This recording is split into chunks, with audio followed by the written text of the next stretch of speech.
Welcome back to my channel. Faceless Ro here, ang inyong host. Okay guys, pag-usapan natin itong nasunog na DPWH office dyan sa Quezon City. Pero bago tayo magtuloy-tuloy, okay, panoorin muna natin to. Very short lang tong video na to. Expanding unit, double time. Expanding unit, 1070, positive alarm. Location, DPWH building. EDSA Kamuning. Likewise, responding unit, double time. Expanding unit, 1070, positive alarm. Ayan, yan. Okay. So, ayan ha. So, nangyari to ngayong araw, October 2025, October 22. Tama ba? 22? Okay. So, Wednesday. At makikita natin dito no, na nasusunog yung DPWH at kitang-kita naman in broad daylight, no? Talagang ano sa tingin natin, no? Nasunog o sinadya ba o hindi sinadya? Faulty wiring, no? Malalaman natin 'yan, no? Pag nagkaroon ng inspection. Pag sinabi nila faulty wiring, nako po, alam na 'to. And normal naman lagi sinasabi pag may mga sunog, faulty wiring, sinisisi yung electrician, no? Sinisisi yung blueprint, yung diagram ng paggawa ng electrical. So, pag yan ang narinig natin, alam na this. Pero bakit kaya may gustong maglinis, no? Maaring, ba't kaya may gusto? Let me paraphrase it again, okay? Bakit kaya nasunog? May gusto bang maglinis ng pangalan niya dahil nasunog? Yung DPWH office dyan sa Quezon City, no? At malalaman natin yan, no? Bago tayo magbukas ng talata sa Biblia, gusto ko sabihin sa inyo na I am pro-truth. Okay? Yan po ay malinaw. I am pro-truth. We are pro-truth. We are pro-justice. At alam natin na kapag tayo ay nanindigan sa hustisya, nanindigan at tumayo sa hustisya, sa Diyos at sa katotohanan, naniniwala tayo na kahit anumang bagay na iba to sa atin, no? Since that we are standing with the truth, we are pro-truth, pro-justice, and pro-God. Kahit na ano pa yung marinig natin at ipukol sa atin, tuloy pa rin tayo. We are not afraid.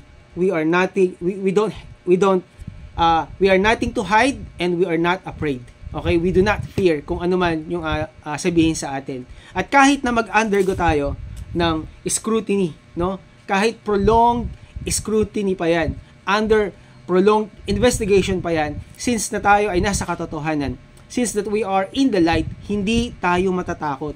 Kahit i-expose natin yung sarili natin sa liwanag. Bakit? Kasi nasa katotohanan tayo. Lumalakad tayo sa katotohanan, niyayakap natin yung katarungan at katotohanan, at niyayakap natin ang Diyos. Kaya, kung meron mo magsasabi sa atin, no, na, hey, kasama ka sa korupsyon, pero alam mo, no, na ikaw ay lumalakad sa katotohanan, hindi ka dapat matakot. Dahil sabi nga, no, na laging naririnig natin, no, sa pulpito, if you know the truth will set you free. Okay? Kaya, ang mungkahin natin sa ating mga kababayan, lalo na sa ating mga leaders ng ating bansa, hayaan natin na ma-expose tayo sa truth. Dahil, under investigation, thorough investigation, malalaman kung totoong lumalakad tayo sa katotohanan. Dahil kahit nasunugin yung ebidensya, eto nga, no, eto, very clear to, no, hindi naman tayo pinanganak kahapon. Kahit sunugin yung ebidensya, makikita pa rin yung kung tayo ay lumalakad sa katotohanan. Meron pa rin lilitaw na magte-testify. Meron pa rin tayong makikita, no, na itong taong ito ay nagkasala. Itong taong ito ay gumawa ng kalokohan. Dinoktor. Okay? Para kumupit sa kaba ng bayan. Okay? Substandard na mga gamit. So, malalaman pa rin. Kahit doktorin nila di ba? So, anong evidence na makikita? Di ba? Kahit na masirain yung mga ebidensya, yung evidence ba na ginawa nilang proyekto, hindi ba yan malaking ebidensya? Kaya nagkaloko-loko yung mga proyekto at eto nga nangyari. Kawawang mga kababayan natin, mga Pilipino na nagsasuffer ngayon sa baha dahil sa mga substandard na mga project, no, sa ng DPWH. Okay? At hindi lang yung mga maliliit ang dapat mapanagot. Kasi mga bare-bare lang yun, mga galamay, no? Dapat ang mapanagot kung sino man ang nagpasimuni nito ay dapat managot. Okay, basahin natin yung sabi ng Bible, no? Sa 2 Timothy chapter 3. Sabi dito, dapat mong malaman na sa mga huling panahon o huling araw ay darating ang mga panahon ng kaguluhan. So, ito nakikita natin, no? Very evident, napakagulo.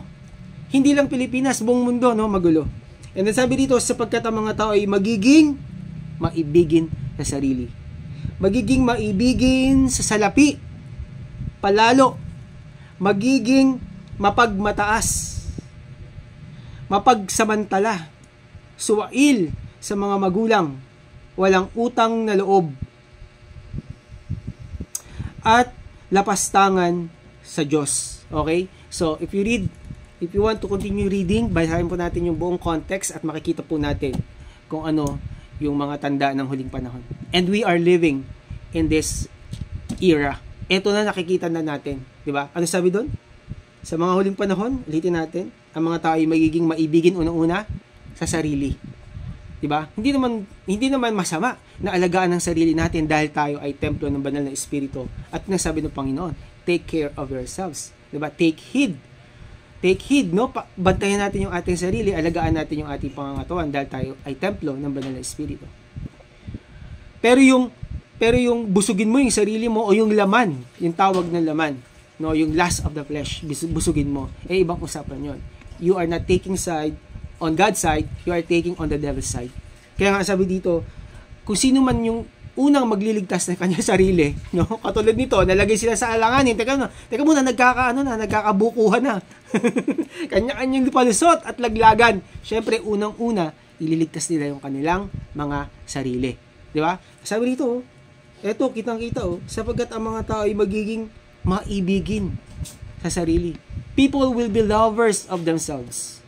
No, lovers of themselves. Kaya kung makikita mo talagang sobra silang magpahalaga sa pangalan nila. 'Di ba? Yung mga tao hindi na kontento, no? Bibili ng kotse, bibili ng properties, bibili ng maliit na lupa hanggang sa naging ektarya at hanggang sa dumating yung panahon na gusto nilang bumili ng island. Bibili ng sasakyan hanggang gusto nila yung mga luxury cars naman na hindi naman nila nagagamit, no? Pang display lang, no? Pangyabang. Ano pa? Yung mga bagay na pwede ka naman lumakad o magkaroon ka ng isang pair ng, or let's say sabihin natin, most of the time siguro mga 5 na sapatos. Pero yung iba 50, no? 500 na mga sapatos. So magagamitin 'yon habang yung mga kababayan mo ay naghihirap. 'Di ba? Tama ba? Tama. So people will be lovers of themselves. Bibili ng bag, hindi naman magagamit, no? Meron ba rito nakagamit ng Louis Vuitton nung panahon ng pandemic? Wala, 'di ba? Meron ba rito nakakagamit ng mamahaling bagay nung panahon ng pandemic, no? Katulad ng mga sapatos, bag. Hindi naman, wala naman, 'di ba? Kaya nga hindi makontento ang tao. Okay, ang sabi pa dito, maibigin sa salapi. Ako, that's another thing, 'di ba? Yung pagiging maibigin sa salapi. Okay, hindi masama ang salapi. Okay? Pero yung root ng evil ay maging maibigin ka na sa salapi. The root of all evil, no, is when you become a lovers of money. Hindi masama ang salapi, kailangan natin yan para tayo tumulong. Pero kung yun na ang magiging focus natin, mawawala na sa atin, magiging ganid na tayo, mawawala na sa atin yung respeto sa ating kapwa. Kahit may tapakan tayo, wala tayong pakialam na makita yung mga kababayan natin mag-suffer sa mga baha, magutom, no? Okay lang sa atin. Bakit? Kasi wala tayong kabusugan. At ang Diyos ay galit dito. I'm telling you, galit ang Diyos sa God hates killing, bribery, God hates injustices. Ayaw ng Diyos niyan. Kaya kung makikita natin sa Isaiah chapter 2, hinusgahan ng Diyos. God put judgment on Israel. And even, syempre, doon sa kaaway ng Israel. Bakit? Kasi ayaw ng Diyos nun. Okay guys, iiwanan ko po sa inyo itong ating topic sa ito yung pusa ko. Okay. At iwanan ko po sa inyo itong ating pinag-usapan ngayon at nais ko pong sabihin sa inyo na kung may mga bagay po tayong nakikita, okay, at hindi natin naunawaan, tandaan po natin na tayo po ay anak ng Diyos at tayo po ay manalangin. Huwag po tayong mawala ng pag-asa. Huwag tayong mag-isip na, teka muna, itong masamang tao nananagana. Huwag po tayong mag-isip. Bakit? Kasi merong panahon ng retribution. Mananagot at sisingilin sila ng Diyos. Ang Diyos po ay hindi natutulog. God, sabi nga nung kanta, di ba? God is watching us. So, ito po si Faceless Rock. Kita-kita muli tayo sa another video dito lang sa ating YouTube channel. Bye-bye. God bless.